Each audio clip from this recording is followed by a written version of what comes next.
네, 다시 한번 인사드리겠습니다. 저는 과학을 대중들에게 쉽고 재밌게 알려주는 과학 커뮤니케이터라는 업으로 삶을 살아가고 있는 이선호 엑소쌤이라고 합니다. 반갑습니다.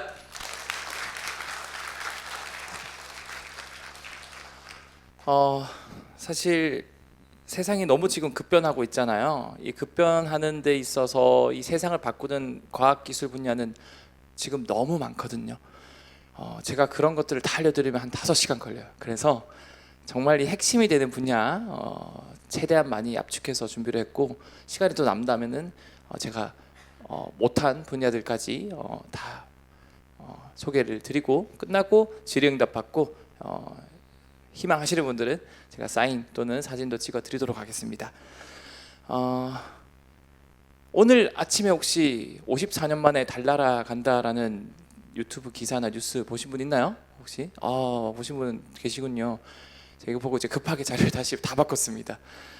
이 아르테미스 프로젝트라는 이 프로젝트가, 이 아르테미스가 달의 여신입니다. 이 태양의 신 아폴론의 누나죠. 쌍둥이 누나입니다. 그래서 이 아르테미스라는 프로젝트 이름이 사실 54년 만에 달에 가기 때문에 이 아르테미스 프로젝트라는 이름을 지어줬고요. 달의 여신. 그리고 역사상 최초로 달에 이제 여성 과학자, 여성 우주 비행자도 같이 가요. 그래서 그런 상징성이 있기 때문에 아르테미스 프로젝트를 했고, 지금 성공을 했습니다. 그래서 지금 열심히 달을 향해 날아가고 있고요.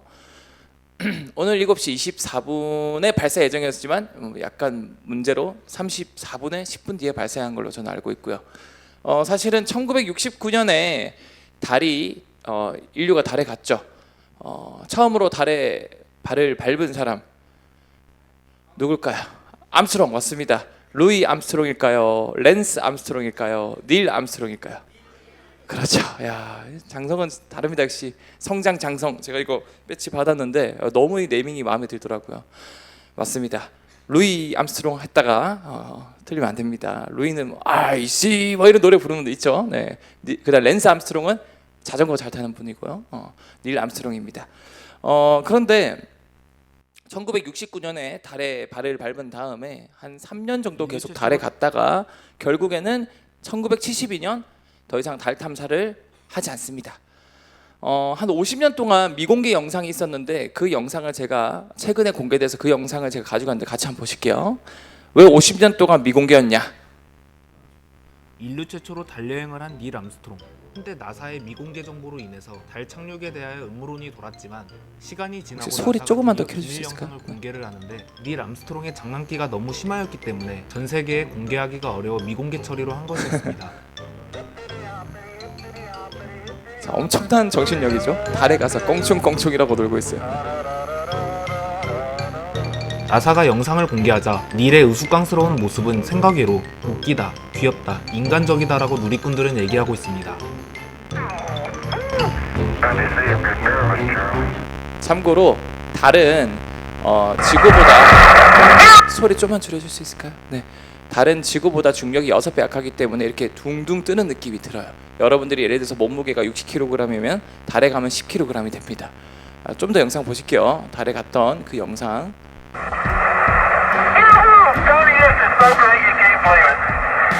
I believe it, Charlie. It's raining, Johnny. Look at it go, would you, Charlie? You got all your steering, it's great. Oh, this is going to be some kind of different ride. Hippity hoppity, hippity hopping over hill and dale.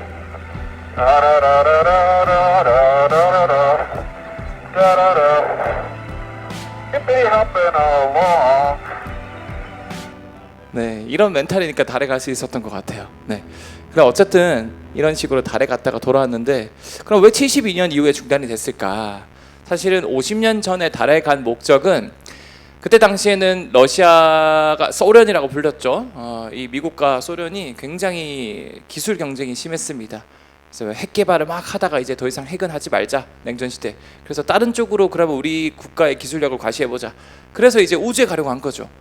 그러면 누가 먼저 우주에 갔을까요? 미국일까요? 소련일까요? 소련이 먼저 갔습니다. 그래서 스푸트니크 충격이라 그래서 스푸트니크라는 이 로켓을 타고 유리 가가린이 먼저 갑니다. 이걸 미국 국민들이 탁 뉴스를 보고 충격을 먹은 거죠. 그래서 이때 당시에 대통령이 미국이 우리가 질 수 없다. 우리가 우주에 간 건 늦었지만 달에는 먼저 가겠다. 그래서 엄청난 예산을 때려 넣어가지고 달에 먼저 가는 건 성공합니다. 근데 달에 아무리 가도 거기서 뭔가를 얻어오거나 경제적으로 도움이 될 만한 성과가 있었을까요? 없었어요. 50년 전에는 그냥 가서 흙 좀 퍼오고 그게 다였습니다. 그래서 한 4-5번 가다 보니까 뭔가 경제적 이득도 없고 국민의 관심도 줄어드는 거예요. 그래서 그냥 중단을 한 거죠. 하지만 지금은 바뀌었어요. 지금 오늘 아침에 발사된 이 아르테미스 2호 로켓에 가고 있는 사람들은 왜 달에 가냐? 이제는 기술 과시가 아니라 실제로 달에 가서 얻어올 게 이제 많습니다. 첫 번째로는 이제는 정말 달에 베이스 캠프를 지을 거래요. 여러분들도 차 타고 가다가 뭐 예를 들어서 뭐 먼 거리를 가는데 휴게소 중간에 안 들고 가면 힘들잖아요. 화장실 한번 가야 되고 또 호두 과자도 먹어야 되고 그런 것처럼 이렇게 휴게소 하나를 짓는 거예요, 달에. 왜냐하면 이제 화성에도 가고 더 넓은 심우주를 가기 위해서. 그래서 이런 달의 기지도 건설하고 그 다음에 달의 남극에 지금 물이 발견됐대요. 얼음으로 얼어져 있대요. 이거를 녹이면은 식수를 쓸 수 있고 또 물을 분해하면은 물은 산소랑 수소로 이루어져 있어 딱 분해하면은 숨 쉴 때 쓸 수 있는 산소를 쓸 수 있고 수소는 바로 친환경 에너지원입니다. 요즘 탄소 여러분 제로 들어보셨죠?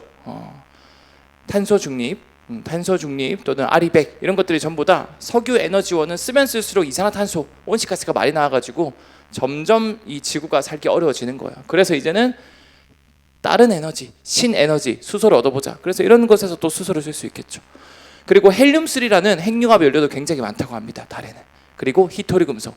중국이 막 줬다 안 줬다 하는 그 히토리 금속, 여러분들이 지금 쓰고 있는 스마트폰, 전기차 이런 첨단 소재에 들어가는 히토리 금속이 굉장히 많다 그럽니다.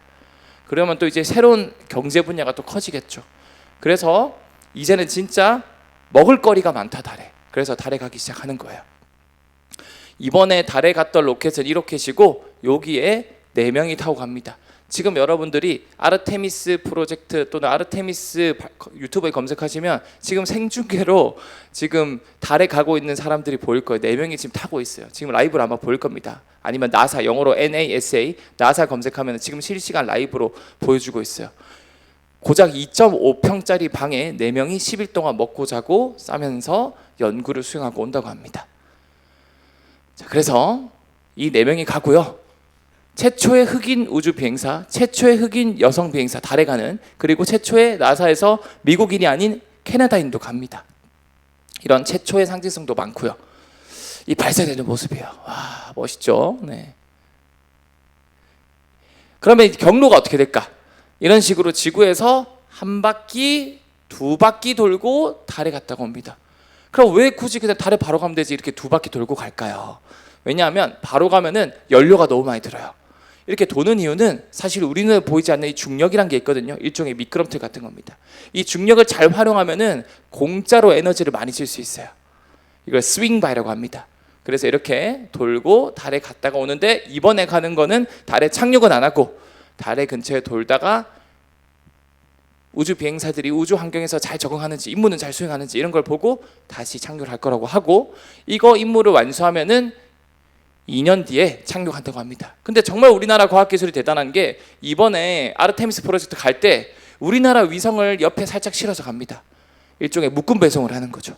그래서 이 우리나라 감사합니다. 제가 만든 건 아니지만 우리나라 과학자들이 만들었습니다. 그래서 K 라드큐브라는 위성이 지금 이렇게 탁 지구 위쪽 우주에서 이렇게 사출이 돼서 이 지구 근처에 있는 방사선 연구를 하고 또 플러스로 이 위성 안에 보면은 SK, SS 이거 뭘까요? 우리나라에서 반도체 잘 만드는 회사. SK는 뭘까요? SK 하이닉스. SS는 뭘까요? 삼성. 맞아요. 그래서 전 세계 최초로 SK 하이닉스랑 삼성전자 반도체가 지금 이 우주에 실려서 갔습니다. 왜 실려서 갔냐면 이제는 정말로 우주에서 사람들이 생활하고 우주를 떠나는 시대, 뉴스페이스 시대이기 때문에 우주에서 작동하는 반도체 메모리가 필요하다. 그래서 지금 테스트하러 갔어요. 우리 SK 하이닉스나 삼성이 우주에서 방사선이 많은 환경에서도 잘 작동한다 이런 걸 테스트하러 간 거예요. 이번에 성공하면 또 주가가 오를 수도 있겠죠. 네. 그래서 이런 테스트도 하고 있고요. 자, 그러면 2026년 올해 지금 발사 성공했고 열심히 달을 향해 가고 있고 2028년, 9년, 30년까지 달 착륙, 그 다음에 기질 건설까지 순차적으로 한다고 합니다. 그러면 달 착륙은 어떻게 할까요? 2년 뒤에 달 착륙을 하는데 이때는 역사상 가장 큰 로켓을 타고 간다고 합니다. 일론 머스크 들어보셨죠? 네. 코로나 땐 얼른 마스크, 달 가는 사람은 일론 머스크 이렇게 외우시면 됩니다. 네. 맛있는 과일은 멜론 머스크 이렇게요. 네. 죄송합니다. 그래서 얼마나 큰 로켓을 타고 가냐면 이번에 발사된 로켓이 이 로켓입니다. SLS 로켓. 높이만 해도 98m, 아파트 한 25층 높이고요. 근데 2년 뒤에 발사될 로켓은 더 큽니다. 더 지나가고 더 지나가고. 자, 이 세턴이라는 로켓도 크지만 이번에 발사되는 로켓은 2년 뒤에 발사된 로켓은 일론 머스크 스페이스X가 만든 이 스타쉽이라는 로켓입니다. 높이가 아파트 40층 높이입니다. 더 대단한 점은 이 로켓은 사실은 여러분들이 물 마시면은 물병 있으면 뚜껑이에요, 여러분들. 사실상 우주인이 타고 가는 이 우주선이고요. 뚜껑을 제외한 모든 병은 사실은 이 뚜껑을 우주로 올리기 위해 도와주는 일종의 택배 기사 같은 발사체 로켓이라고 합니다. 그 안에 들어있는 모든 물이 사실 연료예요. 똑같아요. 여기 보면은 사실상 대부분이 다 우주로 가기 위해서 도와주는 발사체고요. 근데 일론 머스크가 만든 이 스타쉽이라는 로켓은 이 발사체가 전부 다 발사대로 돌아와요. 정말 대단한 기술입니다. 그래서 보시는 것처럼 모든 로켓은 단분리 1단, 2단 이렇게 나뉘어 있거든요. 누리호는 3단까지 있고요. 이렇게 단분리를 하는 이유가 뭐냐면 연료를 다 쓰면은 빈통을 계속 가지고 올라가면은 이게 손해예요. 그래서 최대한 가볍게 가기 위해서 연료를 다 쓴 1단은 버리고 그럼 더 가벼워진 2단이 다시 우주로 올라가고 이런 방식으로 로켓이 발사된다고 합니다. 직접 보실게요. 자, 내부 모습입니다. 지금 연료가 쓰이고 있죠. 그러면 이거 다 쓰면은 빈통을 가져가는 건 손해니까 이걸 버리는 거예요, 이렇게. 근데 기존에 있는 모든 대부분의 우주회사들은 이 버리는 게 바다에 버렸거든요. 근데 스페이스X, 일론 머스크가 만든 스페이스X는 다시 발사대로 돌아온다는 거예요. 한번 보실게요. 이게 지금 테스트한 결과인데 계속 성공을 하고 있습니다. 이야, 멋있죠. 이제 아파트 40층 주상복합 아파트가 올라간다고 생각해 보세요. 슉 올라가고, 자, 지금 1단 부스터는 여러분 떨어졌죠? 얘가 이제는 발사대로 다시 돌아와서 이거를 탁 잡아요. 젓가락처럼. 이런 식으로 이거를 지금 10번 넘게 성공했어요. 이거 무게만 해도 코끼리 한 50마리 무게예요. 이걸 정확하게 성공했다는 거죠. 대단하죠? 그래서 올라가는 이 스타쉽은 2028년에 달에 착륙하고요. 그 다음에 2035년에는 화성까지 갈 거래요. 네. 그래서 이렇게 화성까지 가는 게 일론 머스크의 최종 목표입니다. 자, 그러면 제가 한국형 발사체도 소개를 해드려야겠죠. 안 하면은 섭섭하겠죠. 일론 머스크라던가 아니면 나사에서 이런 멋진 로켓들을 만들고 있는데 우리나라도 멋진 로켓들을 많이 만들고 있어요.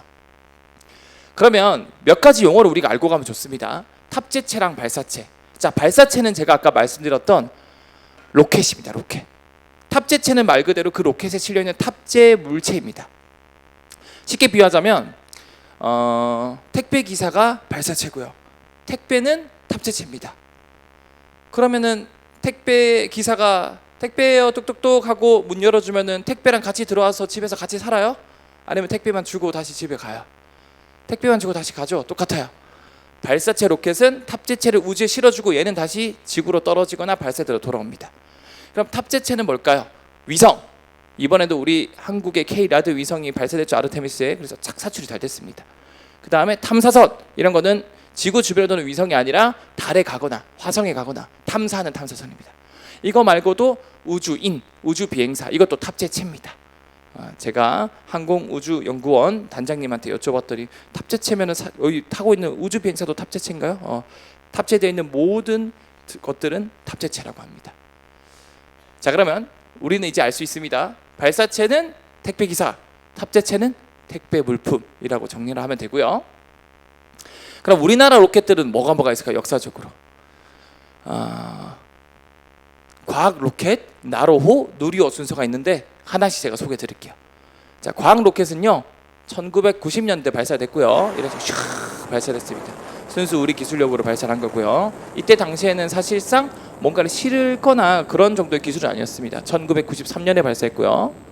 그 다음에 2차도 발사에 성공했습니다. 이때는 97년, 98년. 그 다음에 이제 나로호죠. 나로호는 여러분 발사하는 거 혹시 기억나시는 분 있나요? 나로호? 나로호 한 번에 성공했을까요? 아니면은 몇 번 실패했을까요? 몇 번 실패했어요. 맞아요. 그래서 나로호 같은 경우는 이제 1차 발사 2009년이죠.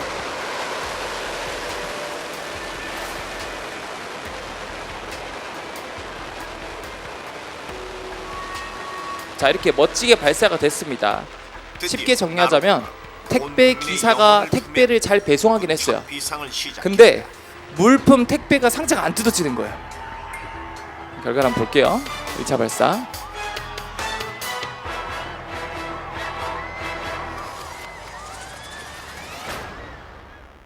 발사 3분 36초 뒤 위성을 덮고 있던 페어링이 떨어져 나갈 차례였습니다. 네, 이게 택배가 그런데 하나가 한 안 개만 열렸어요. 분리됐고 페어링이. 나머지 한 개는 그대로 남았습니다. 무거운 페어링 때문에 자세를 잡지 못한 나로호는 정상 궤도보다 더 멀리 올라갔습니다. 남아있던 페어링은 이륙한 지 9분이나 지나 위성이 분리될 때 비로소 떨어져 나갔습니다. 하지만 궤도 이탈은 이미 돌이킬 수 없었고 결국 정상 궤도 진입에 실패한 과학위성 2호는 지구로 그대로 떨어져 대기권에 자, 그럼 첫 번째 실패했으니까 두 번째 다시 도전했겠죠? 두 번째는 성공했을까요? 실패했을까요? 두 번째는 한번 같이 보실게요. 전남 고흥에 있습니다. 나로 우주센터. 나로호는 우주를 향해 두 번째 도전을 시도한다. 자, 두 번째는 1차 안타깝게 발사 실패 이후 10개월 택배 기사가 사고가 실패 났습니다. 원인인 페어링 분리 그래서 오작동에 택배 대한 위성이 기술적 올라가기도 보완과 전에 철저한 검증이 택배 기사 있었다. 발사체가 폭발해 버립니다. 하지만 이번에는 페어링이 분리되기도 전 1단 로켓이 폭발하면서 나로호 발사는 또다시 실패로 돌아간다. 우주는 우리의 발길을 결코 쉽게 허락하지 않았다. 자, 그러면 세 번째 도전은 성공했을까요? 실패했을까요? 맞습니다. 세 번째는 보기 좋게 성공합니다.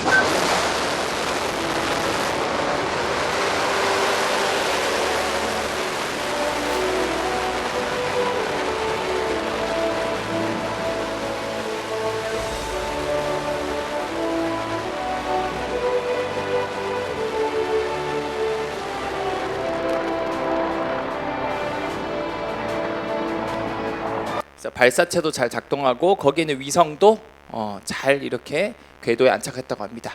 그래서 그때 당시에 위성 분리 성공. 자, 그런데 나로호를 보기 좋게 성공했는데 이게 다른 나라에서 인정을 안 해주는 거예요. 우리 나라호 성공했다. 그러니까 다른 나라가 인정을 안 해줘요. 왜 인정을 안 해줬을 것 같아요? 네? 맞아요, 정답입니다. 그러면 누구 걸까요? 정확합니다. 야, 뭐 저보다 더 잘하시는 분들이 많아가지고 다음 특강에 여기 계신 분들이 특강 하셔도 될 것 같아요.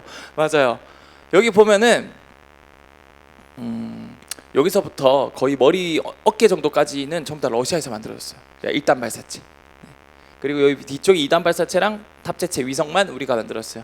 사실상 80%를 러시아에서 만들었으니까 이건 우리 거라고 할 수 없겠죠. 그래서 우리나라 과학자들이 이거 나로 만들 때 미리 준비를 하고 있었어요. 우리 독립발사체 만들어보자. 그래서 머리부터 발끝까지 38만 개의 부품을 직접 우리나라가 만든 발사체 택배 기사를 만들게 됩니다. 뭘까 이름이? 그렇죠, 누리호. 그래서 누리호가 발사가 됐고, 누리호도 작년 12월에 발사된 거 보셨죠? 네. 그래서 누리호 같은 경우는 1단, 2단, 3단으로 돼 있고 단을 분리하는 이유는 제가 아까 말씀드렸죠. 이 연료를 다 쓴 거는 떨어뜨려서 무게를 줄인다. 지금은 바다에 버리지만요, 이 우주항공청 그다음에 항우연에서 이걸 다시 재활용하는 기술도 개발 중이래요. 자, 그래서 300톤급의 추력을 내고 있고요. 보시는 것처럼 발사가 이렇게 됩니다. 올해도 여러 발사돼요. 10월, 11월 경에 발사된다고 하고요. 이야, 발사된 장면 멋있죠? 자, 그러면 올해 10월에 발사될 때 여러분들이 또 주변의 친구나 아니면 자녀 아니면 지인들한테 좀 아는 척하면 좋잖아요. 몇 가지 아는 척 할 수 있는 것들을 제가 말씀드릴게요. 자, 발사될 때 첫 번째, 여기 뾰족한 게 많죠?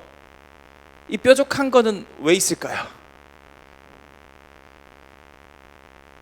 여기에 피카츄가 많이 살아요. 그러면 전기 공격을 받을 수 있겠죠? 그렇죠. 피레침 역할을 하는 거예요.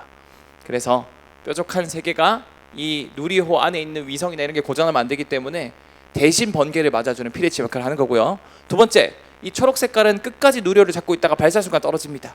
마치 여러분들이 태어나는 순간 탯줄이 잘라지는 것처럼. 그래서 이 친구 이름이, 초록 색깔이 이 친구 이름이 바로 탯줄입니다.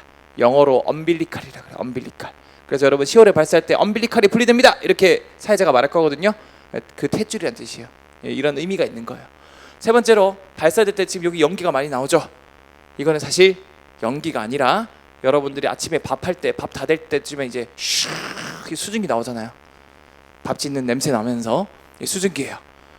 여기 300톤급 추력의 엔진에서 막 이 엔진에 불을 뿜는데 이 불의 온도가 3000도, 4000도가 넘어요. 그래가지고 이 불이 역류하면 이 연료가 터질 수 있거든요. 위험합니다. 그래서 1초에 2000리터씩 물을 때려 부어요. 그러면 추력은 없고 열은 식혀줄 수 있겠죠. 그러면 1초에 2000리터의 물이 4000도가 넘는 이 화염이랑 만나면 바로 물이 끓어버리겠죠. 그래서 이렇게 수증기가 올라오는 거예요. 이런 것들을 여러분들이 말씀하면 과학 전문가다라고 또 생각을 할 수 있겠죠. 그리고 물을 부어주면은 이 충격파가 물이 충격파를 흡수해주기 때문에 여기 있는 발사대가 최대한 보호를 받을 수 있대요. 없이 하면요 발사대가 그냥 난장판이 된대요. 그래서 이거를 처음으로 시도한 사람이 또 일론 머스크였습니다. 그래서 일론 머스크 하는 거 보고 우리나라에서도 이걸 차용해서 물을 붓고 있다고 합니다. 자, 이렇게 발사되고요. 또 발사될 때 잘 보세요, 여러분들. 누리호가 발사될 때 위로 그냥 올라가는 게 아니고 이렇게 바다 쪽으로 삐딱하게 가거든요. 왜 삐딱하게 갈 것 같아요? 그냥 바로 우주로 쭉 가면 좋을 것 같은데. 손 두고 말씀하셔도 됩니다. 네. 왜 발사되냐면 위로 쭉 올라가다가 폭발하면은 누가 맞을 수 있겠죠? 그래서 안전상의 문제로 바다 쪽으로 무조건 쏜다고 하고요. 그리고 이제 이런 지구의 자전 효과를 얻기 위해서 약간 서에서 동쪽으로 쏜다는 얘기도 있습니다. 그래서 이렇게 발사하면서 1단, 2단 이런 것들이 추락하고 이제 위에 있는 위성이 우주까지 올라간다고 합니다. 자, 그러면 누리호가 정말 대단한 게 전 세계 240여 개 국가 중에서 7번째로 우리나라가 성공한 겁니다. 근데 여기서 끝나지 않고 누리호는 이제 하나에어로스페이스한테 이전을 합니다. 모든 기술을. 그래서 민간 기업에서 만들고 있고요. 그렇다고 이제 국가에서 안 만드냐? 아닙니다. 국가 우주항공청 항우연에서 더 강력한 또 발사체를 만든다고 합니다. 100톤 추력이 7개 들어가 있는 700톤급 추력으로 만든다고 합니다. 그래서 2031년에 완성되면 이거 달에 갈 거래요. 우리나라가 정말 대단한 겁니다. 자, 그래서 이런 차세대 발사체는 기존의 누리호보다 훨씬 많은 중량의 위성이나 우주 비행사를 실을 수 있겠죠. 자, 그러면 제가 또 다른 해외 민간 우주 기업도 소개를 시켜드릴게요. 사실 이런 것들이 여러분들이 아는 만큼 보이고 보이는 만큼 또 투자로도 이어질 수 있고 많은 분들에게도 알려줄 수 있으니까 사실은 일론 머스크 말고도 지금 전 세계적으로 이 우주 산업을 확 발전시킨 사람들이 세 분이 있습니다. 일론 머스크, 제프 베이조스, 그다음 리처드 브랜슨. 제프 베이조스 이분은 굉장히 유명한 기업 회장님인데 혹시 어느 기업일까요?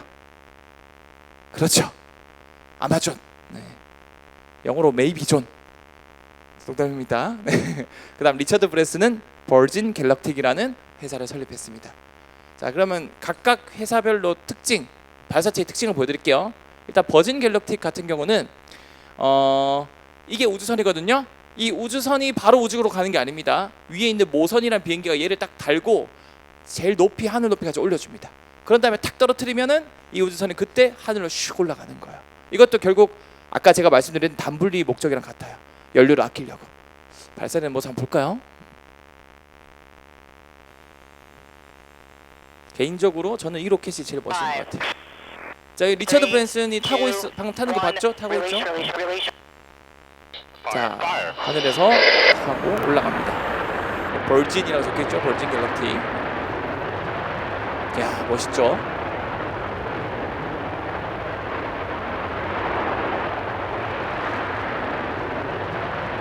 여러분들이 이제 한 5년, 10년 정도면 우주 여행을 할 수도 있어요. 해외여행 갈 돈에서 조금만 더 부담하시면 그러면은 어떤 회사를 선택해야 될까? 제가 팁을 드릴게요. 그 회사 기업 회장님이 한 번이라도 이걸 탔으면 그거 타시면 돼요. 그럼 이제 버진 갤럭틱 회장님 리처드 브랜슨은 여기 보시는 것처럼 탔거든요. 네, 막 떠 있죠 이렇게. 그래서 버진 갤럭틱 회장님은 지금 탔다. 그만큼 안전이 보장됐다. 그러면 스페이스 X 일론 머스크는 탔을까 안 탔을까요? 네, 이거 타세요. 아직 안 탔어요. 그러니까 아직은 스페이스 X 타면 안 돼요. 일론 머스크 타는 순간 그때 타시면 됩니다.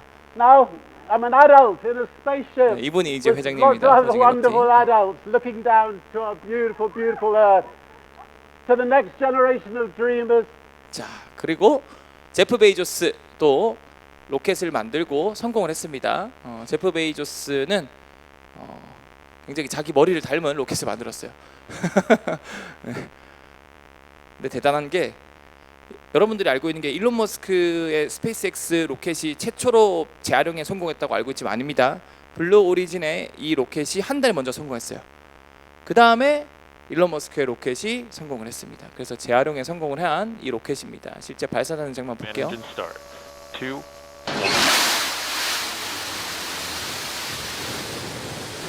야, 멋있죠? 샥 올라갑니다. 자, 위에 머리 부분 뚜껑은 우주에 냅두고 이 로켓 발사체 택배 기사는 다시 지구로 돌아오고요. 자, 이 우주까지 올라갔죠? 네. 그다음에 돌아오는 모습. 자, 이게 최초로 재활용에 성공한 모습입니다. 이것도 거의 10년이 다 돼가요. 자, 이게 내려오는 거리고요. 피트 2000, 1500.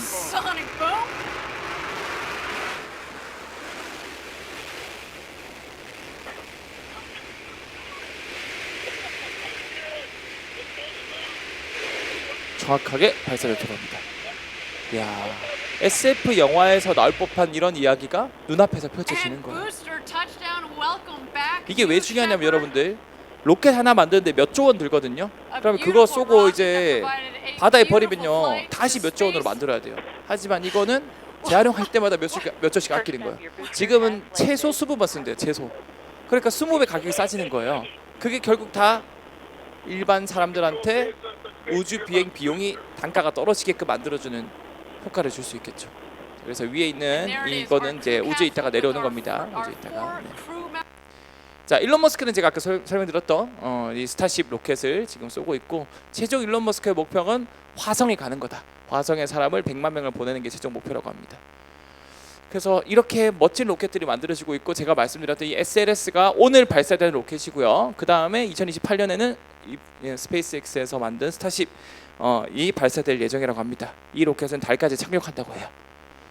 자, 그러면 제가 우리나라 발사체까지 말씀을 드렸고 우리나라 발사체를 만들면 뭐가 좋을까요? 놀랍게도 택배 기사가 우리나라께 생겼다라는 거는 여러분 택배비를 우리는 안 내도 된다라는 거예요. 최근에 다누리 탐사선이라는 달 탐사선을 우리나라 만든 게 발사됐거든요. 몇 년 전에. 근데 그게 사이즈가 커서 우리나라가 직접 못 싣고 미국에서 좀 발사해달라고 부탁을 했어요. 그거 한 발 발사하는데 785억을 줬어요. 그러니까 뭐 묶음 배송, 무료 배송 안 됩니다. 네. 근데 우리가 이제 생겼잖아요. 누리호. 그리고 차세대 발사 생겼죠. 그럼 우리는 그런 비싼 돈을 안 줘도 우리 위성을 써줄 수 있고요. 두 번째, 다른 나라의 개발도상국에서 지금 열심히 위성을 만들고 있어요. 그거 우리나라가 대신 쏴주면 우리도 쏴줄 때마다 몇백억씩 버는 거예요. 굉장히 경제적인 효과를 낼 수 있겠죠. 자, 그럼 제가 발사체 이야기를 한번 다 드렸고요. 두 번째 주제는 이겁니다. 어떤 주제일 것 같아요? 지금 사람이 어디 있어요? 얼음 속에 있죠? 네, 냉동인간 기술입니다. 냉동인간 여러분들 실제로 지금 지구상에 냉동인간이 있을까요? 맞아요. 800명 넘게 지금 얼려져 있어요. 한국인 있을까요? 한국인도 2명 있어요. 그리고 대기자도 많아요. 한국인들도. 그럼 냉동인간이 과연 이게 가능할까?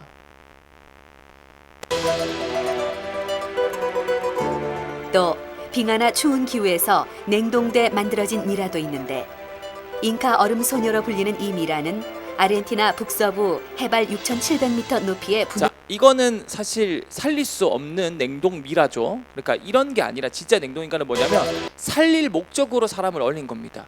그러면 냉동인간을 하는 이유는 뭘까요?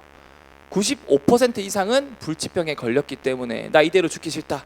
그래서 100년, 50년 뒤에 내 병을 치료할 수 있는 기술이 나오면 그때 해동해달라. 그렇게 해서 냉동된 사람이 많고요. 뭐 소수의 어떤 사람들은 미래 기술을 보고 싶어서 이런 분들도 있습니다. 또는 늙기 싫어서 이런 분들도 있습니다. 그럼 어떻게 냉동인간을 만드냐? 사람이요, 심장이 딱 멈추면요 바로 죽지 않습니다. 심장이 멈춰도 내 몸에 있는 구성하는 모든 세포는요 바로 죽지 않아요. 서서히 죽어요. 그래서 그 세포들을 최대한 오래 살릴 수 있으면은 다시 50년, 100년 뒤에 심장을 뛰게 만들면은 살려낼 수 있지 않을까라는 아이디어에서 된 겁니다. 그래서 딱 심장이 멎은 직후에 뇌세포라던가 아니면 다른 몸의 세포는 아직 살아 있으니까 바로 얼음을 넣습니다. 몸에. 우리도 여름에 바깥에 음식 꺼내 놓으면은 음식 금방 상하잖아요. 근데 냉장고에 넣으면은 오랫동안 가도 상하지 않고, 같은 맥락으로 최대한 얼음으로 온도를 낮추고요. 두 번째는 피를 쫙 빼요.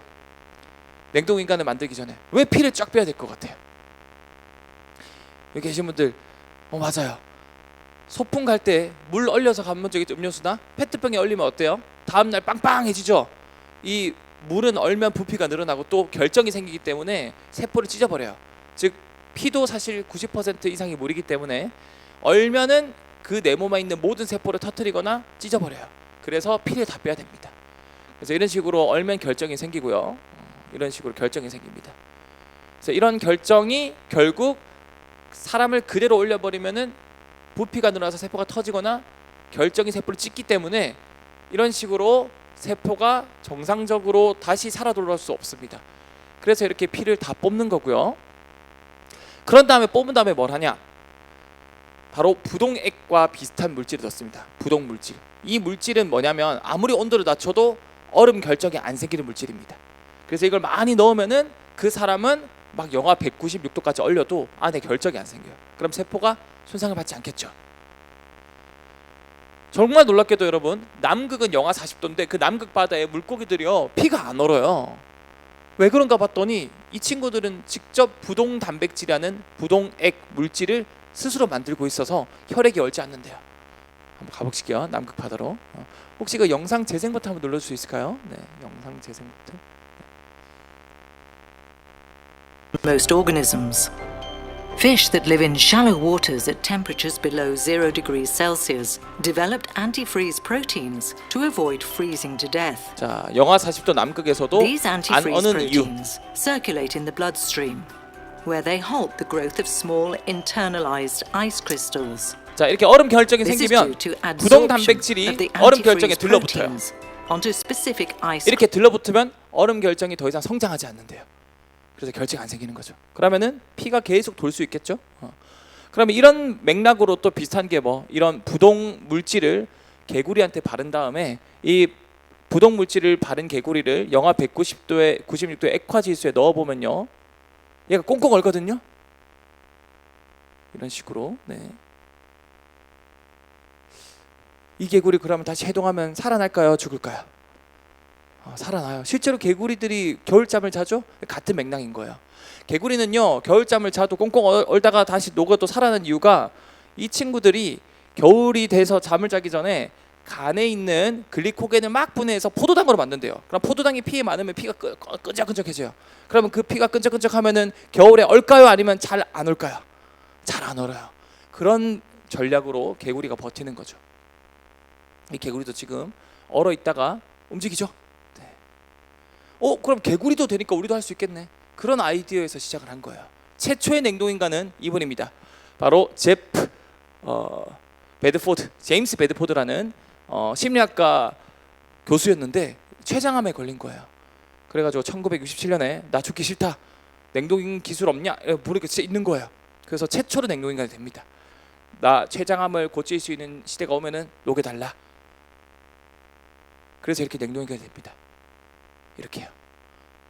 냉동인간이 딱 이렇게 제임스 베드포드 교수가 되니까 그 다음 해에 무려 18명이 더 시청을 해요. 이거 되나보다 하면서 시한부 또는 죽기 직전에 사람들이 막 우후죽순 시청을 하는 거예요. 근데 총 19명의 초기 시청자들, 냉동인간 된 사람 중에서 무려 18명이 해동이 됐어요. 그럼 살아났을까요? 아니에요. 18명은 전부 다 보관 비용을 내기 싫어서 후손들이 뒤통수를 친 거예요. 그 산채로 그냥 죽은 거예요. 하지만 한 명은 아직도 얼려져 있습니다. 누굴까요? 제임스 베드필드 교수님입니다. 보관병을 안 내도 최초라는 상징성 때문에 알코라는 냉동 보존 회사가 비용을 계속 내주고 있어요. 그래서 매를 맞더라도 먼저 맞는 게 낫다라는 말이 여기서 우리가 통하는 걸 볼 수 있겠죠. 이 제임스 베드필드 교수님은요, 1967년에 그 냉동기간이 됐다가 24년 뒤에 새로운 통으로 옮겨주려고 살짝 꺼냈거든요, 짧게. 근데 24년 모습 그대로예요. 안 늙었어요. 영하 196도에서. 그리고 1991년에 다시 새 통이 가서 지금 또 35년이 지났죠. 지금 거의 한 57, 8년째 얼려져 있습니다. 이게 냉동기간 모습이에요. 실제. 네. 800명 정도가 이렇게 지금 냉동으로 되어 있고요. 그러면은 방식은 어떤 방식이냐? 놀랍게도요, 몸 전체를 냉동하는 경우도 있고 뇌만 꺼내서 냉동하는 경우도 있습니다. 뇌만 꺼내서 냉동하는 거는 도대체 왜 할까? 이미 온몸에 병이 퍼진 사람들은 몸이 필요 없다는 판단하에 뇌만 꺼내서, 왜 뇌에 내 모든 의식, 기억, 영혼이 있다고 생각을 하기 때문에 이것만 꺼내서 50년, 100년 뒤에 로봇과 연결하거나 줄기세포로 만든 새로운 몸에 연결시켜 달라, 이런 아이디어로 뇌를 얼려서 보관하고 있다고 합니다. 몸 전체는요 2억입니다. 이제 약간이 바뀌었어요. 후손들이 계속 돈을 안 내고 버리니까, 그래서 100년 보관 비용까지 포함해서 2억 이렇게 요즘에 낸대요, 선불로. 뇌만 보관하는 건 8천만 원 정도라고 합니다. 뇌는 더 저렴하네요. 뇌는 훨씬 부피가 적으니까 저렴하다고 합니다. 자, 그래서 뇌 같은 경우는 예를 들어서 미래에 한 50년, 100년 뒤에 이런 로봇이나 아니면은 줄기세포로 만든 몸에 연결해서 이런 안드로이드, 사이보그 생명체로 다시 태어나겠다, 뭐 이런 목적으로 뇌를 얼리는 사람들이 많다고 합니다. 그래서 보통 외로울까봐 냉동인간 4명을 동시에 한 통에 넣는다고 그래요. 그리고 이 중간에 빈 공간에 뇌를 차곡차곡 넣는다고 합니다. 네. 그러면 여러분들이 궁금한 거는, 얼리는 건 그렇다 쳐요. 녹이는 기술이 얼만큼 발전됐는지 궁금하죠? 그럼 해동 기술은 지금 60년 정도가 지났는데 전혀 발전이 없었을까? 아닙니다. 굉장히 많은 발전들이 지금 있어요. 그러면 우리가 생명체를 얼렸다가 산채로 녹이려면 결국 그 생명체를 구성하는 녀석부터 성공해야 되겠죠. 모든 생명체는 세포로 이루어져 있어요. 그래서 세포부터 해봐요. 정자, 난자가 만난 수정란을요 얼렸다가 30년 동안 얼린 뒤에 30년 뒤에 이걸 해동해요. 그런 다음에 그 의뢰자 여성의 자궁에 넣었더니 아기가 태어나요. 그럼 그 아기는 31살로 시작해야 될까요?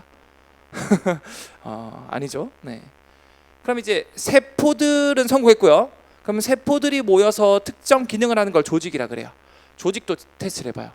어떤 조직을 하냐면, 어떤 여자아이가 백혈병에 걸려가지고 이제 방사선 치료를 받아야 되는데, 방사선 치료를 받으면 난소 조직이 타격을 받아가지고 여성의 기능을 잃을 수밖에 없대요. 그래서 아빠가 너무 마음이 아파가지고 그 아이의 난소 조직을 떼냅니다.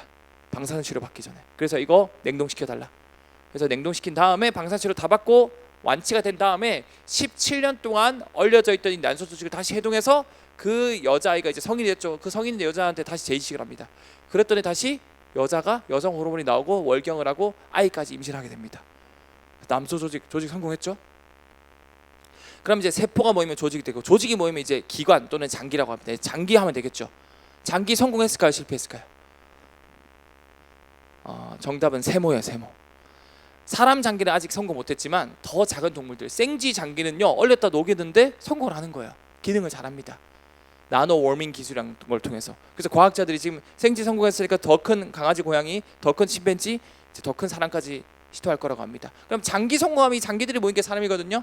그래서 빠르면 10년 정도 뒤면은 최초의 해동 인간이 나온다고 합니다.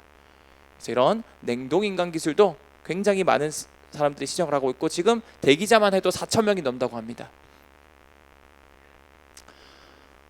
자, 그러면 냉동인간 분야도 제가 소개시켜드렸으니까 요즘 그렇게 핫한 인공지능 이야기를 제가 뺄 수가 없겠죠. 인공지능과 로봇 이야기를 제가 말씀을 드릴 건데, 생성형 AI, 여러분들 챗GPT나 제미나이나 인공지능 쓰시는 분 한번 손 들어볼까요? 이 안 쓰는 사람이 요즘 없죠. 그러면 이 인공지능은 왜 똑똑할까요? 쉽습니다. 예를 들어서 제가 쌍둥이를 이렇게 데려왔어요. 여기 민수고 여기 철수입니다. 일란성 쌍둥이요. 너무 똑같아요. 유전자가 똑같으니까. 자, 여기 철수고 민수입니다. 기억하세요. 자, 제가 얘 데려와가지고 무대 뒤에서 섞어서 다시 데려왔어요. 누가 민수고 누가 철수일까요? 모르겠죠. 근데 엄마는 민수 철수를 알아볼까요? 못 알아볼까요? 알아봐요. 그럼 도대체 엄마 아빠는 민수 철수를 어떻게 알아볼까요? 같이 오랫동안 살았잖아요. 그게 뭐냐면 경험이에요. 경험. 학습. 1년이든 2년이든 낳고 먹이고 같이 살면서 엄마 아빠는 말로 설명할 수 없지만 이 둘의 미묘한 차이를 알고 있거든요. 10m, 20m 뒤에 뒤통수만 봐도 알아요. 얘가 민수고 얘가 철수인지. 그럼 이 학습이란 건 결국 시간이 필요합니다. 경험이 필요하고요. 우리에게는 책을 100권 읽으려면요 1시간 만에 못 읽어요. 책 100권 읽으려면 최소한 몇 주는 있어야 되겠죠? 근데 인공지능은요 그 학습을요 짧은 시간에 할 수 있는 거예요. 왜요? GPU라는 연산장치를 넣으니까 예를 들어서 GPU라는 연산장치를 하나 넣으면 책 한 권을 더 읽을 수 있어요. 그러니까 GPU를 1000개 넣으면은 이 인공지능은 1초 만에 책을 1000권 읽을 수 있게 된 거예요. 그러면은 GPU를 10만 개 넣으면은 이 인공지능은 1초에 책을 10만 권을 읽을 수 있게 된 거예요. 그러니까 인공지능이 사람은 1년 걸릴 일을 1초 만에 다 학습하고 경험하니까 사람보다 더 미묘한 차이들을 다 찾기 시작하는 거예요. 그게 바로 이런 생성형 AI입니다. 그러니까 이런 인공지능이 너무 학습을 잘하니까 예를 들어서 암세포 사진을 엄청 많이 찍어놨어요. 우리나라는 이제 암 환자가 많다 보니까. 그 다음에 건강한 사람의 세포도 많이 찍어놨어요. 그럼 그거를 30년 경력의 의사도 이걸 다 파악을 못해요. 하지만 인공지능한테 학습시키면요 1초 만에 다 파악해요. 슉, 촥 파악합니다. 그러면은 사람보다 더 미묘한 차이를 잘 구분해요. 여기 환자분 보니까 사진 보니까 이거 암세포 같은데요? 그럼 30년 경력의 병리학자가 딱 보면 아 이거 암세포 아니야 대결합니다. 조직 생검하면 암세포가 나와요. 그러니까 사람도 구분 못할 정도로 미묘한 건강한 세포랑 암세포의 차이도 구분하는 거예요. 그러면 의학 분야만 이렇게 인공지능이 올라올까요? 아니죠. 모든 분야를 학습시키면 그 분야의 전문가가 돼요. 요즘에는요 이런 것도 나왔습니다. 자, 이게 뭐냐면 여러분들 초파리의 뇌세포, 초파리의 뇌 구조 사진입니다. 이제는 인공지능의 도움을 받아서 초파리 뇌에 있는 모든 구조를 이렇게 다 파악할 수 있어요. 14만 5천 개의 뇌세포랑 이 뇌세포와 뇌세포가 연결된 5천만 개의 연결 시냅스라는 것까지 다 파악을 해요. 여러분 놀랍게도요 요즘 과학자들이 뭘 찾아냈냐면 우리의 기억이 어디서 저장되냐면 뇌세포 자체에서 저장되는 게 아니고 뇌세포의 구조, 이 구조 모양, 이 패턴에서 기억이 저장된대요. 그래서 이 구조를 광유전학 기술로 떼내면요 그 기억을 잃어버린대요. 이터널 선샤인이 진짜 현실화가 된 거죠. 또 그 구조를 더 강화시키면요 그 기억을 오래 기억한대요. 그 말은 이 구조를 인공지능의 덕분에 초파리의 구조를 다 파악했다라는 거는 이 초파리의 기억을 다 파악했다라는 거예요. 두 번째, 이 구조가 결국 기억이고 이 정보를 지금 컴퓨터 세상에 구현했죠? 그 말은 초파리의 의식을 컴퓨터 세상에서 옮길 수 있다라는 거예요. 여러분 굉장히 소름 돋는 이야기입니다. 그러면 이 초파리의 의식을 컴퓨터에 옮길 수 있으면 과학자들이 뭘 했을까? 2024년에 이 네이처지에 이 결과가 나왔고 그 다음 해에 뭘 했냐면 뇌만 있으면 말을 못하고 생각밖에 못하죠. 즉 몸이 있어야 되잖아요. 그래서 가상세계의 뇌의식을 옮겼으니까 정보를 이번에는 몸도 만들어보자. 그래서 초파리를 해부를 해가지고 초파리의 관절, 마디, 장기, 날개 이런 모든 구조를 똑같이 컴퓨터 디지털 세상에 완벽하게 현실과 똑같이 작동하는 이 가상의 초파리 몸을 만든 거예요. 자, 그럼 여러분들 이제 예상할 수 있겠죠. 의식 정보랑 몸 정보가 완벽하게 지금 가상세계에 구현됐으니까 의식 정보랑 관절, 몸 정보를 그대로 합친 그 초파리를 가상세계에서 구현해봤습니다. 그리고 물리 엔진이 적용된 이 가상 이런 환경도 조성해줬고요. 자, 보세요. 자, 이 초파리는 지금 신호가 꺼져 있죠. 이 신호를 딱 키면요 얘가 갑자기 움직여요. 그리고 하늘에서 뭐가 먼지가 떨어지죠. 그럼 이 먼지가 떨어졌다는 생각에 막 손을 비비고 막 이렇게 비벼요. 막 이렇게 뭔가 먼지 묻었다는 생각에. 그리고 여기에 바나나가 있다는 걸 보여주면 얘가 다가서요 이거 쪽쪽 빨아요. 그리고 막 날개짓도 하고 날아다녀요. 자, 중요한 건 이거 사람이 막 이렇게 막 앞뒤 좌우로 움직인 걸까요? 아니면 얘가 스스로 한 걸까요? 스스로 한 거예요. 학습을 시켰을까요? 아니에요. 그냥 몸 정보랑 뇌에 있는 의식 정보만 넣어서 신호만 딱 켰더니요 얘가 스스로 갑자기 진짜 살아있는 초파리처럼 움직이고 먹고 먼지 날 하고 하는 거예요. 그럼 이 초파리는요 본인은 자기가 진짜 현실 세계에서 살아있는 초파리라고 생각하고 살아가는 거예요. 자, 그러면 초파리에서 끝날까요? 아니겠죠.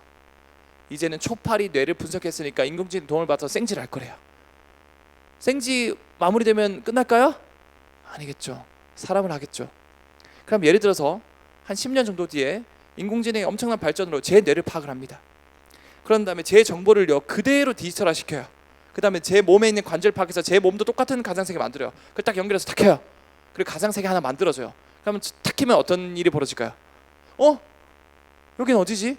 나는 과학 커뮤니케이터 엑소인데 뭐야 여기? 나 강연하러 가야 되는데. 본인은 진짜 자기가 엑소라고 생각하면서 그 디지털 세상에 살아갈 거란 말이죠. 이런 단초적인 기술이 나왔습니다. 이걸 이제 커넥텀이라고 합니다. 정말 여러분들 분야별로 세상들이 많이 바뀌고 있죠. 이런 것들이 또 이제 경제 산업 분야로도 확 올라갈 겁니다. 제가 이런 인공지능 관련 전문가분들 많이 만나보고 뭐 과기부 장관님, 부총리님, 다양한 이런 인공지능 전공 대학원생 대상으로 강연도 하고 얘기를 나눈 결과 참 우리나라 미래가 밝아요. 다행히도.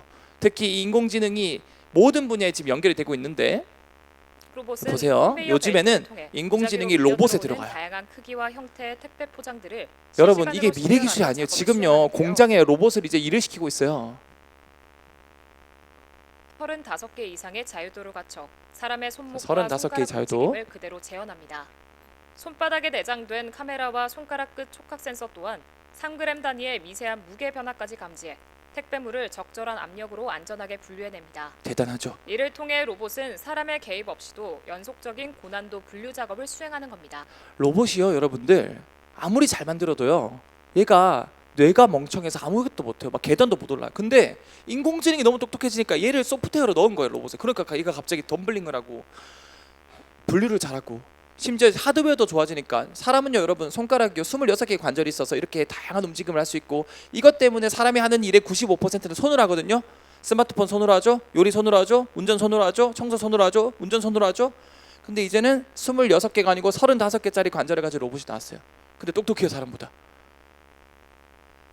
그러니까 사람이 머리로 하는 일이든 몸으로 하는 일이든 이제는 인공지능 로봇이 결합된 세상에서는 이길 수가 없는 거예요. 이 세상에. 공장에 있는 사장님이요 로봇을 고용할까요? 사람을 고용할까요? 로봇을 고용하겠죠. 로봇은 퇴근을 안 해요. 로봇은 월급이 필요 없어요. 로봇이 한 달 열심히 일하고 사장님 저 이번에 그래픽 카드 하나 사주세요 이렇게 말해요? 안 하거든요. 스스로 얘가 한 2시간 앉아서 충전해요 지금 자동으로. 그리고 22시간 계속 일합니다. 이게 지금 공장에 투입이 됐어요 지금. 앞으로 우리가 가질 직업에 대해서 곰곰하게 생각을 해보셔야 된다는 거예요. 우리가 가지고 있는 우리가 아이들이 꿈꾸는 직업은 이제 다 사라질 거고 이 직업의 개념이 많이 바뀔 거예요. 그런 가치관이나 앞으로의 사는 방향성에 대해서는 제가 시간이 없기 때문에 다음에 또 한번 불러주시면은 그 건강관리 가치관 이야기는 준비를 하고 오늘은 기술 이야기니까 최대한 더 많은 기술 이야기 들려드리도록 할게요. 그래서 이런 것들이 이제 피지컬 AI라 그래요. 인공지능이 지식적인 부분 대답만 잘해주는 게 아니고 디지털 세상에 피지컬, 육체, 즉 몸을 로봇이라는 몸을 가지게 돼서 이제 세상 밖으로 나오기 시작했다. 근데 정말 다행히도 이 피지컬 AI 최강국이 우리나라가 될 수 있다는 거예요. 제가 최근에 KBS에 이 과기부 장관 부총리님과 같이 인공지능 관련 이야기를 많이 나눠봤는데 같이 한번 보시죠. 그래서 세계 최대의 가전 박람회가 있습니다. CES에도 이 피지컬 AI가 화두였는데 중국 AI 로봇들이 대거 출전한 가운데에서도 가장 주목받은 곳이 바로 대한민국의 로봇들이었어요. 저 봤어요. 덤블링 하는 거 봤어요. 진짜 대박이에요. 영상 많이 나왔었죠. 덤블링하고 중심을 잘 잡죠. 들어 인공지능의 흐름 자체는 이제는 뭐 디지털 세상에서 다 대답 잘해주니까 이제는 세상 바깥으로 나오자. 그래서 피지컬 AI 들어보셨죠? 피지컬이 육체잖아요. 그래서 로봇에 인공지능 머리를 넣어줬더니 로봇이 계단 올라가다 넘어지는 로봇이 이제 덤블링을 하고 막 구르기를 하는 거예요. 자, 그러면 이 피지컬 AI가 이제 정말 큰 산업 분야가 될 겁니다. 왜냐하면 사람이 하는 모든 일을 로봇이 대체해 줄 수 있는 분야가 이 피지컬 AI거든요. 아까 제가 보여드렸잖아요. 사람보다 더 미세하게 3g 정도의 오차로 감지해서 물건을 옮기는 로봇이 이제 공장에 투입됐어요. 그러면 이 피지컬 AI를 잘 만들려면 제조업이랑 메모리랑 인공지능 이 3박자가 힘을 맞춰야 되는데 제조업 우리나라가 최강이거든요. 현대 있죠? 메모리 어디가 잘해요? 우리나라 최강이잖아요. 삼성만 말해주지 마시고 또 누가 있죠? SK 맞아요. SK 안 말해주면 섭섭하겠죠. SK 하이닉스, 삼성. 그러면 인공지능은 여러분들 반드시 우리나라 거 만들어야 돼요. 왜냐하면 지금 뭐 챗GPT니 제미나이니 이런 게 결국 외국 기업들 거잖아요. 결국 우리가 몸 다 만들고 머리를 이거 주면요 정보 다 뺏겨요. 그렇기 때문에 우리 국내 소버린 AI 독자 파운데이션 모델이 필요하다라는 거예요. 그래서 우리 국가에서도 국가적으로 국가대표 인공지능 만들어 보자 이런 국가 정책을 하고 있는 거죠. 단순히 우리가 인공지능 편하니까 다른 거 쓰자 하면은 결국 이 정보 다 뺏깁니다. 특히 우리나라는 의학 정보가 너무 좋거든요. 미국의 최고의 암 수술 건의사도 자기 부모님이 암에 걸렸을 때 자기가 수술 안 하고 서울대병원 내려와가지고 수술을 시켰대요. 그만큼 이 암에 대해서 정보가 많은데 그거를 인공지능 외국어 합숙시키면 그 정보 다 뺏기는 거예요. 그렇기 때문에 이런 독자 파운데이션 모델이 필요하면 이것만 되면 이제 완벽해지는 거예요.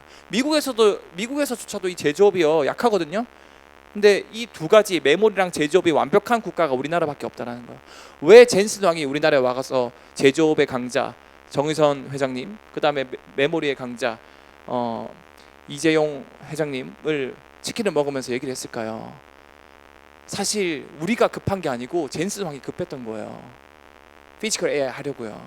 그때 그거를 눈치를 채고 주식을 샀으면 참 좋았을 텐데 저는 알면서도 참 주식을 못하는 것 같아요. 알면서도 못 샀으면 하는데 이 피지컬 AI의 가장 큰 요건 3요소가 뭐냐면 첫 번째가 바로 이 반도체 기술이에요. 반도체.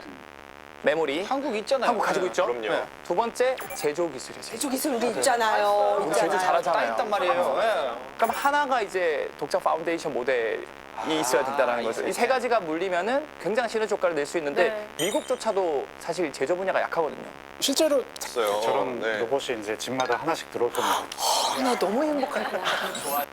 이게 여러분 우스갯소리가 아니고 저는요 한 5년 정도 뒤면요 로봇 안 사면은 바보가 되는 세상이 올 거예요. 왜냐하면 자동차보다 가격이 저렴한데 자동차는 그냥 이동수단이지만 로봇은 손가락이 사람보다 자유자재고 사람 모양이니까 사람이 하는 모든 일을 할 수 있는 거예요.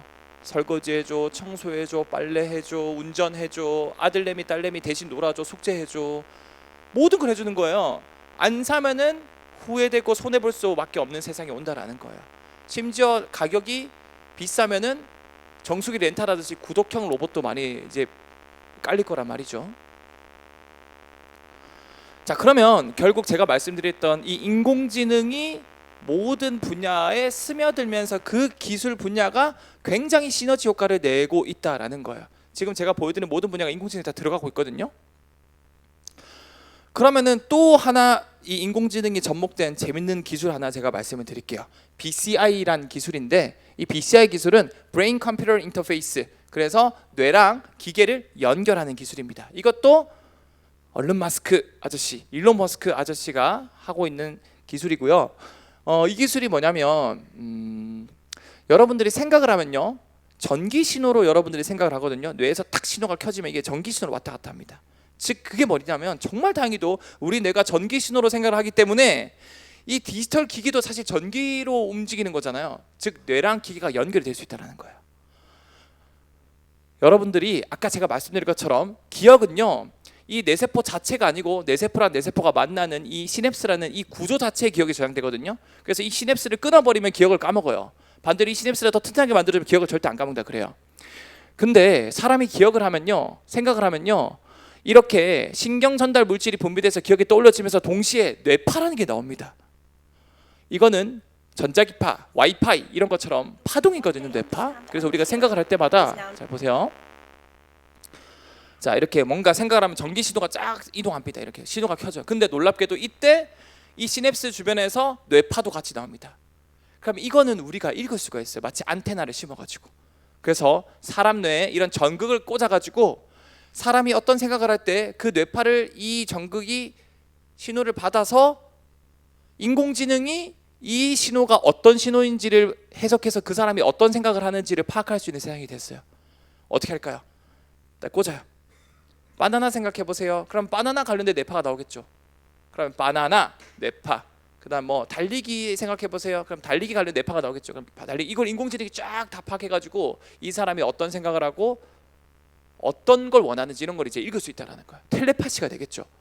그래서 이런 식으로 꽂아가지고 기계랑 연결하면은 손발 없이도 마우스를 생각으로 움직일 수 있는 거예요. 이렇게. 이 기술 진짜 지금 있습니다. 네. 근데 결국 뇌파 자체가 약하기 때문에 머리 뚜껑을 두 개를 열고 이 두부같이 연약한 뇌에 전극을 심어야 됩니다. 전극 이래요. 하실 분? 아무도 안 할 거죠? 당연히 안 하죠. 이 얼마나 위험한데요. 그럼에도 불구하고 전신마비 환자는 이거 봤는데요. 너무 몸이 불편하다 보니까. 근데 이런 분야의 혁신을 가져다는 사람이 보통 일론 머스크. 일론 머스크는 뭔가 최초가 아니고 특정 혁신이 될 만한 분야에서 그거의 패러다임을 바꿔서 모든 사람이 쓸 수 있는 기술을 많이 만들어요. 그래서 일론 머스크는 뉴럴링크라는 회사를 설립해서 전극을요, 그 굵은 바늘이 아니라 머리카락 굵기의 한 10분의 1 정도 굉장히 얇은 전극을 만들어요. 그러면 여러분 머리카락 지금 심어져 있는데 아파요? 안 아프죠? 근데 그거보다 얇은 전극을 만들었으니까 당연히 안 아프겠죠. 그래서 기존 전극에 비해서 뉴럴링크 전극은 비교를 해보면 이 정도 차이가 나고요. 심지어 외과 의사도 뇌 수술할 때 떨릴 수 있겠죠. 손 떨 수 있겠죠. 근데 이게 아니라 절대 떨지 않는 인공지능 로봇을 이용해서 수술합니다. 자, 자동으로 이렇게 심어주면 되죠. 재봉틀 같죠? 그래서 이 로봇, 인공지능 로봇 이름이 재봉틀이에요. 이런 식으로 이식을 하고요. 놀랍게도 보세요. 이거 이식한 사람이거든요. 그럼 자기가 원하는 대로 생각을 할 수 있으니까 컴퓨터를 조정할 수 있어요. 전신마비 환자인데요. 체스를 둬요. 생각으로. 여기서 더 진화해서 지금은 마리오 카트를 합니다. 지금 이분 생각으로 조정하는 거예요. 게임을. 이것도 더 나아가서 뭐 문명이라든가 스타크래프트라든가 이런 게임을 이제 하는 거예요. 그럼 여기서 끝날까? 아니죠. 일론 머스크의 최종 목적은 뭐 최종 목적이라기보다는 두 번째 목적은 못 움직이는 사람을 움직이게 하는 게 목적이래요. 그래서 원숭이를 대상으로 실험을 해봐요. 이 원숭이가 지금 오른쪽 척수가 신경이 끊겨가지고 못 움직여요. 근데 신호를 딱 키면요, 이거 움직여요. 다리에 직접 전달해 걷게 하는 데 성공했습니다. 머리에 무선 통신 장치를 심어 뇌파를 외부 컴퓨터로 실시간 전송해 해독한 뒤 체내에 이식한 수신기에 신호를 보내면 뇌가 생각한 대로 근육이 움직이도록 전기 자극을 주게 한 겁니다. 대단하죠. 실제로 마비됐던 오른다리의 근육이 움직이면서 정상적인 걸음에 자, 그러면 이걸 통해서 우리가 뭘 할 수 있냐면 이런 식으로 신경이 유선 신호가 끊긴 거예요. 이렇게 끊겼어요. 그러면 신호가 전달 안 됩니다. 그럼 당연히 다리를 못 움직이겠죠. 하지만 무선으로 이렇게 우회해서 신호를 줄 수 있다라는 거예요. 이 원숭이가 움직일 수 있게 됐다. 이거는 아까 제가 말씀드린 것처럼 뇌파를 읽어서 무선으로 보낼 수 있기 때문에 그런 겁니다. 참 사람 몸이란 게 설계가 이렇게 잘 돼서 다행입니다. 무선으로도 우회할 수 있게. 그러면 원숭이에서 끝났을까? 아닙니다. 사람을 대상으로도 열심히 실험을 하고 연구를 하고 있습니다. 그래서 로봇 기기랑 연결해서 이 전신마비 환자분이 자기가 생각한 대로 로봇팔을 움직여서 이렇게 물을 마시는 거예요.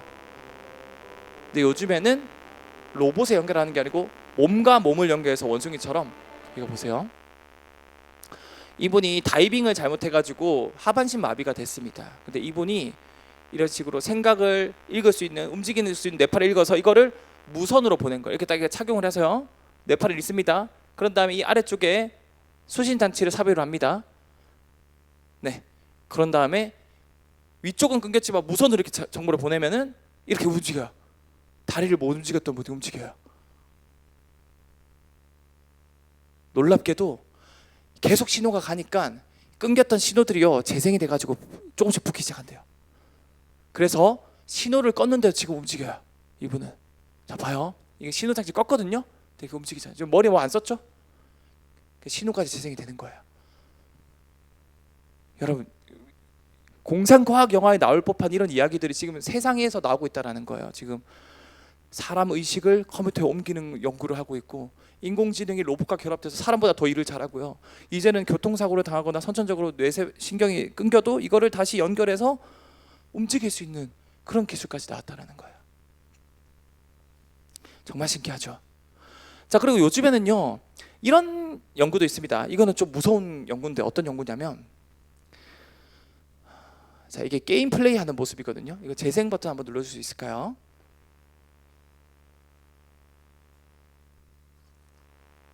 이게 한 30년 전에 나왔던 총 게임이에요. 그래서 몬스터가 나오면 총을 쏴가지고 이런 식으로 몬스터를 잡는 이런 게임이거든요.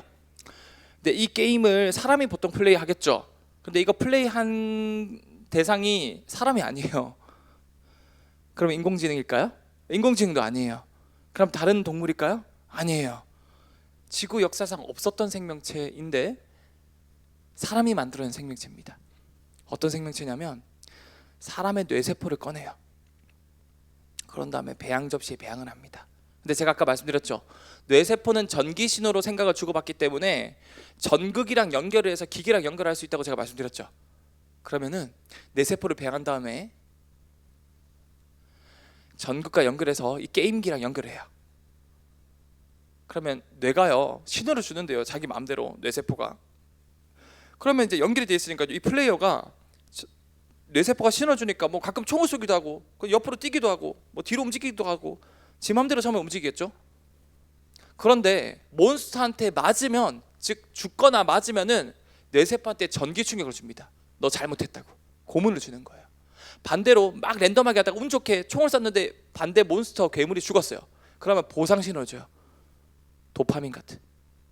그러면 이 뇌세포도 생존 본능이 있기 때문에 계속 이렇게 훈련을 시키면요, 한 일주일 훈련시켜주면 무조건 게임을 잘 플레이하게끔 학습이 되는 거예요. 자, 보세요. 자, 여기 지금 영상 재생 버튼 한번 눌러줄 수 있을까요? 네. 자, 플레이하고 있죠? 근데 이게 사람이 플레이하는 게 아니에요. 지금 여기에 배양 접시에 뇌세포가 배양이 되고 있습니다. 보이죠? 이게 여러분 뇌세포입니다. 이 친구들이 배양을 하는데 이 뇌세포가 컴퓨터 기계 전극과 연결이 되어 있다는 겁니다. 이런 식으로 검은 색깔의 전극입니다. 이 전극은 게임기랑 연결이 되어 있어요. 게임 플레이를 랜덤하게 하는데 제가 말씀드린 것처럼 몬스터를 죽이면 보상 신호를 주고 몬스터가 나를 공격해서 죽으면은 전기 고문을 줍니다. 그럼 이 뇌세포는 DNA 상에 이미 각인이 되어 있어요. 생존 본능이. 그래서 전기 공격 충격을 안 받으려고 계속 보상을 주는 신호를 하게끔 유도가 되고 학습이 되는 거죠. 그래서 일주일 지나니까 게임을 되게 잘해요. 놀랍죠? 자, 그러면 이 호주의 연구실에 이 코티컬 랩스라는 연구실인데 이 연구실은 어떤 목적으로 이걸 만들었을까? 본인이 원하는 뇌세포를 배양을 하는 거예요. 학습을 잘하는. 예를 들어서 수학 관련 문제를 줍니다. 그래서 문제를 잘 풀면 보상 신호 주고 문제를 틀리면은 고문을 줘요. 그럼 이 뇌는 수학을 굉장히 잘 푸는 뇌세포들이 되겠죠. 더 중요한 거는 제가 지금까지 말씀드렸던 인공지능은 너무 전기 소모가 심해요. 데이터 센터 건립하랴, 연산하랴. 여러분들이 질문 하나 하면요, 그거 시키는데 그 온 열이 너무 올라가니까 350ml 물 몇 병이 쓰인대요. 그리고 전기료도 엄청 많이 나오고요. 근데 이 뇌세포는 학습을 하고 연산하는데 에너지 소모량이 극단적으로 나가요. 왜냐하면 생명체라는 것 자체가 몇십억 년 동안 에너지를 최소화하는 방향으로 진화가 되었기 때문에 그 최적화된 뇌세포를 우리가 쓰니까 전기 소모량이 거의 없는 거예요. 그래서 이 연구실에서는 올해 안으로 이런 뇌세포를 배양한 데이터 센터를 만들 거래요. 전력 소모를 극단적으로 낮추. 그래서 이런 결과도 있습니다. 자, 그래서 오늘 제가 최신과학 분야 트렌드 이야기를 몇 가지 들려드렸는데 사실은 이거 말고도 너무 많아요. 이런 최첨단 이동 기술이라던가 하이퍼루프, 그 다음에 뭐 드론, EV톨 이런 기술도 있고요. 굉장히 많은데 시간 관계상 제가 다 말씀 못 드린 점은 좀 아쉽게 생각하지만 그래도 최대한 압축해서 많은 이야기를 들려드렸고요.